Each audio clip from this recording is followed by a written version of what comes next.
ব্যস্ততম ঢাকা শহর ছেড়ে কর্মজীবী মানুষেরা ফ্যামিলির সাথে কুরবানি ঈদ উদযাপন করার জন্য ছুটে চলেছে বাড়ি।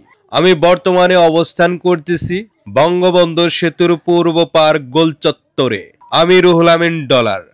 আশা করি ভিডিওটি না টেনে সম্পূর্ণ দেখবেন এবং নতুন নতুন আপডেট পেতে এই চ্যানেলটি ফলো করে রাখবেন।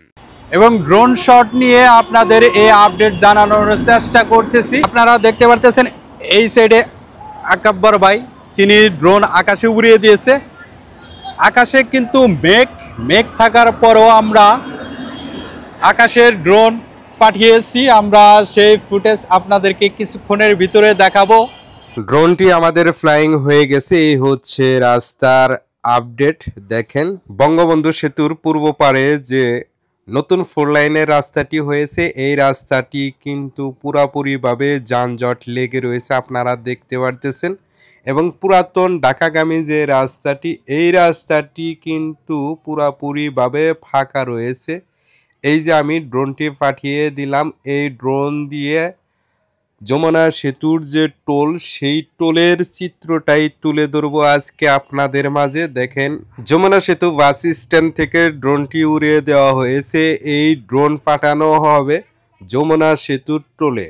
দেখেন পুরো রাস্তাটা জুড়েই কিন্তু যানজট লেগে রয়েছে। আপনারা জানেন এই যানজটটাও হচ্ছে কৃত্রিম সংকট, কারণ টোলের ভিতরে অতিরিক্ত গাড়ির চাপ পড়ায় এই যানজটটার সৃষ্টি হয়েছে। বিশ্বের প্রায় দেশ ডিজিটাল প্ল্যাটফর্মের আওতায় চলে আসলেও আমাদের দেশ মুখে মুখে ডিজিটাল বললেও এখনো কিন্তু সবকিছু অ্যানালগ রয়েছে। এই গাড়ির সাথে নারী ও পুরুষ উভয়ই যাতায়াত করতেছে। হঠাৎ করে যদি বৃষ্টি চলে আসে, তাদের কিন্তু বৃষ্টিতে ভিজে ভিজেই বাড়ি ফিরতে হইব, কারণ এই দৃশ্যটা সত্যি অমানবিক।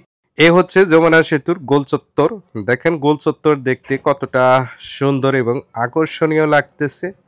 এই গোল চত্বরে কিন্তু গাড়ি ক্ষণে ক্ষণে কিছু কিছু চলতেছে এবং কিছু গাড়ি থেমে রয়েছে, আপনারা দেখতে পারতেছেন। আমি দীর্ঘদিন মালয়েশিয়ায় ছিলাম। মালয়েশিয়ায় যে রাস্তাঘাটের সিস্টেম, সেটা আজকে আমি আপনাদের মাঝে তুলে ধরতেছি। প্রত্যেকটা ড্রাইভারের ব্যাংক এটিএম কার্ড বাধ্যতামূলক।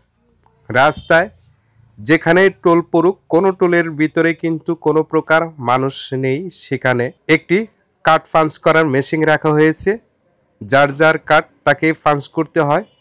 একটা কার্ড পাঞ্চ করতে 5 থেকে 60 সেকেন্ড সময় লাগে। অথচ আমাদের বাংলাদেশে বিভিন্ন ব্রিজে যে টোলগুলো রয়েছে, সেই টোলের ভিতরে মানুষ টোল আদায় করে।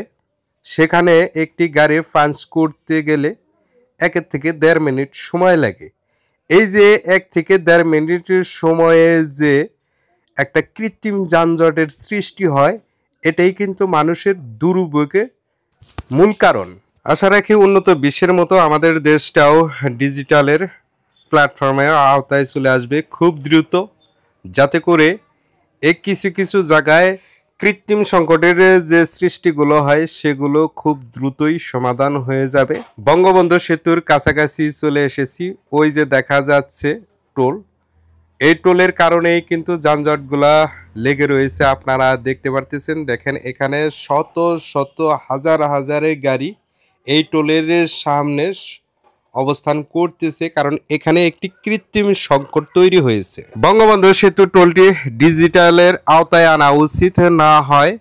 এই বঙ্গবন্ধু সেতু টোলে ঈদের সময় লোকবল এবং কম্পিউটার বাড়ানো উচিত, কারণ এখানে প্রতি বছরই কৃত্রিম একটি সংকট দেখা যায়, যে সংকটের কারণে লাখ লাখ মানুষের সময় অপচয় হয় এবং সেই সাথে তারা দুর্ভোগের শিকার হয়।